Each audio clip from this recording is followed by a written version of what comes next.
今日同大家介紹一間好多街坊幫襯、充滿人情味嘅海鮮飯店。呢度嘅點心件件都大件夾抵食，冇花巧裝飾，只有傳統味道。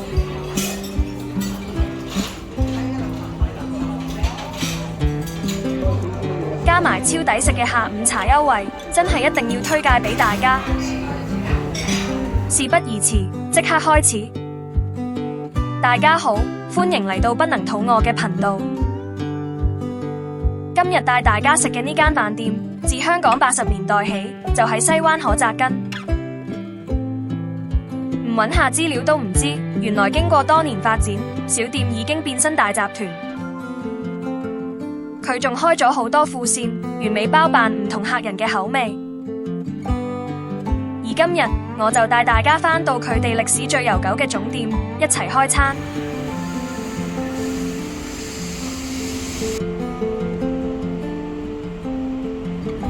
呢度嘅位置超方便，西灣河站一出，行3分鐘就到。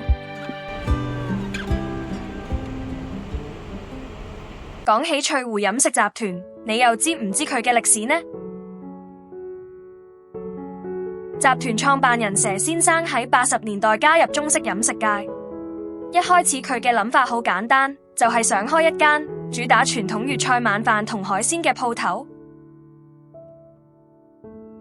做咗咁多年，佢一向都重視食物嘅質素，扎根西灣河。不論係咩菜式，佢哋都努力做到喺傳統之中與時並進。去到2021年，成立咗翠湖飲食集團。呢幾年佢哋仲開拓咗好多唔同嘅粵式品牌，好似大家聽過嘅翠湖海鮮飯店同埋翠湖園林海鮮酒家。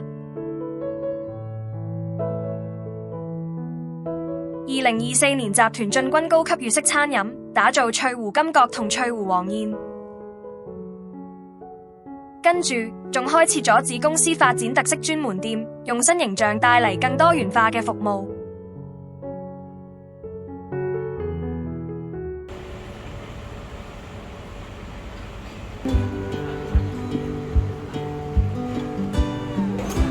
飯店嘅裝修依然保留住80年代嘅特色，好似帶你時光倒流一樣。除咗堂食，佢哋嘅外賣點心都超抵，最貴嘅特點都只係28蚊。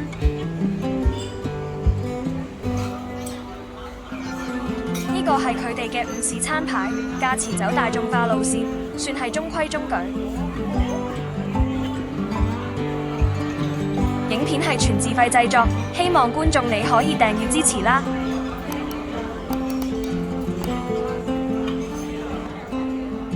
跟住落嚟，即刻睇下呢度嘅點心有咩好嘢食先。佢哋嘅特價下午茶有好多組合，好似點心、粉麵都有。精明眼注意啦！呢張黃色嘅悠閒點心孖寶，如果組合啱心水，性價比高過就咁散叫嘅下午茶點心價。茶錢8蚊位。首先出場嘅係性價比最高嘅孖寶套餐香滑牛肉腸。如果要評價呢碟牛肉腸，我會話佢係我暫時食過最大份，亦都最出色嘅一間。牛肉碎裏面混入咗芫茜同馬蹄，完美還原咗傳統腸粉。跟住食嘢係薑汁千層糕。呢個薑味超勁，而且非常之煙韌，一定要趁熱食。如果凍咗嘅話，口感就會變得有啲硬身啦。跟住再試另外一個孖寶啦，食嘅係鳳爪排骨飯。一盅飯有齊2款經典點心，而佢哋用咗正宗嘅絲苗靚米，吸晒啲肉汁嘅飯真係超好味。好啦，跟住食我每次都會叫嘅山竹牛肉球，夠配料，裏面亦都有肉汁，好味。之後仲叫咗個燒鵝瀨粉，呢度午市要45蚊價，但如果等到下午茶，30個8就搞掂，真係抵好多。今日行運，竟然俾隻燒鵝俾我。雖然食落就冇咩鵝味，但見佢咁多肉，呢個價錢絕對收貨啦。講真，瀨粉同燒鵝真係最夾，佢俾嘅份量都幾多，完全唔孤寒。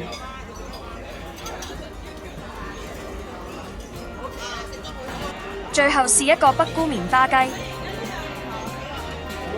佢呢度嘅厚身魚肚有3大嚿，而且完全冇腥味。雞肉食落冇雪味，隻冬菇雖然切得比較薄，但勝在夠厚身，非常高質。今日我哋就食咗咁多嘢啦，一齊睇下埋單要幾多錢。我哋叫咗2個下午茶孖寶，1個點心，仲有碗燒鵝瀨粉。茶錢每位8蚊，再加一服務費，總數145蚊。觀眾你又覺得點呢？歡迎留言話俾我知。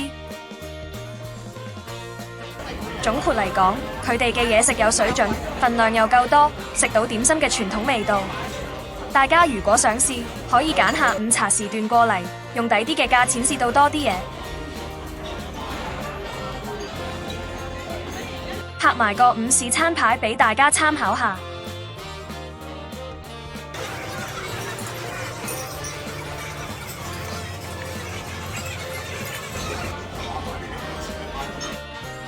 不過大家留意返，最近喺社交平台嘅群組睇到，呢間鋪依家裝修緊，預計大概8月中就會開返。如果大家想去食，佢哋其實仲有其他分店嘅，大家都可以去試下先。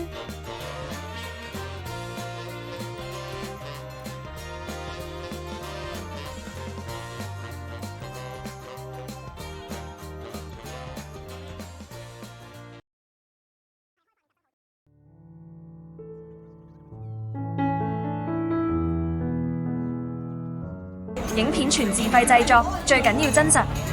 希望你可以幫手讚好，同埋訂閱我嘅頻道啦，多謝支持。如果你都鍾意呢類食評，希望你可以幫手讚好或者訂閱。我哋下集見啦！